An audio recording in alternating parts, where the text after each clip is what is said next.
Hello everyone. আমরা যারা প্রথম বিসিএস প্রস্তুতি নিতে চাই, আমরা বুঝতে পারি না কিভাবে শুরু করব।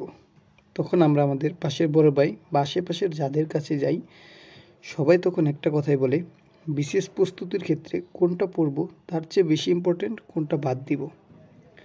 তখন পড়ি বিপদে, এত বিশাল সিলেবাস, কোনটা পড়ব না কিভাবে বুঝবো। তো আমি আসছি এর সমাধান নিয়ে। গুরুত্বপূর্ণ টপিকস খুঁজে বের করার একমাত্র উপায় হচ্ছে কোশ্চেন অ্যানালাইসিস করা। তো এখন আমরা শিখব কিভাবে কোশ্চেন অ্যানালাইসিস করে গুরুত্বপূর্ণ টপিকস খুঁজে বের করা যায়। তো চলুন শুরু করা যাক। আজকে আমরা অ্যানালাইসিস করব বাংলা ব্যাকরণ অংশের 3 স্টার টপিকস নিয়ে, যেগুলো থেকে সাধারণত প্রতিবারই বিসিএসে প্রশ্ন হয়ে থাকে। তো দেখেন, বিগত বছরের কোশ্চেনগুলো দেখলে দেখা যায় ভাষারীতি ও ব্যাকরণ বিষয়ক গ্রন্থ থেকে 41-এ আসছে 2টা, 42-এ আসছে 2টা, 43-এ একটা, 42-এ একটা, 45-এ একটা, 46-এ 3টা। তারপর হচ্ছে ধ্বনি ও বর্ণ, এই টপিকস থেকে 35-এ একটা, 36-এ একটা, 38-এ একটা, 40-এ একটা, 42-এ একটা, 43 2টা, 45 3টা, 46 2টা। অর্থাৎ 35 থেকে 46 পর্যন্ত প্রতিবারই এখান থেকে প্রশ্ন হয়ে থাকে।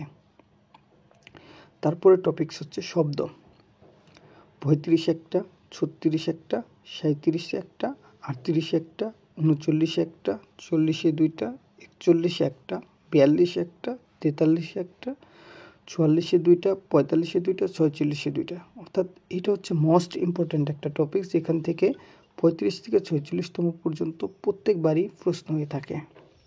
তারপর হচ্ছে সমাস, 35তমতে একটা, 36তমতে একটা, 37তমতে 2টা, 38তমতে একটা, 39তমতে একটা, 41তমতে একটা, 42তমতে একটা, 43 একটা, 44 একটা, 45 একটা, 46 একটা।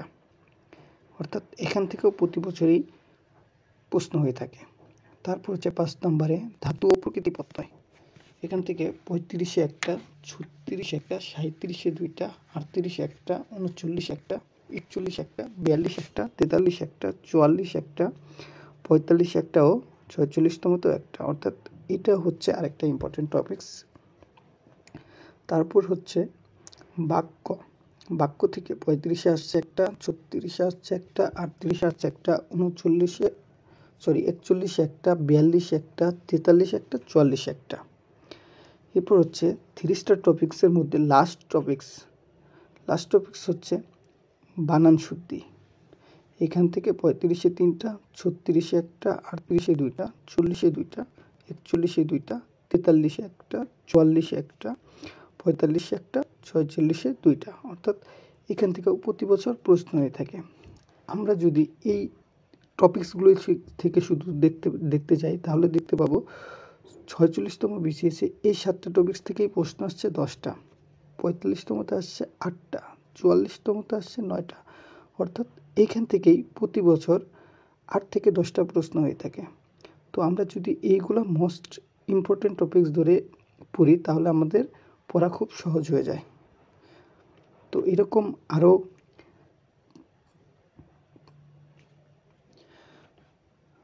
আরও ভিডিও পেতে আমাদের সাথেই থাকুন, চ্যানেলটি সাবস্ক্রাইব করে রাখুন।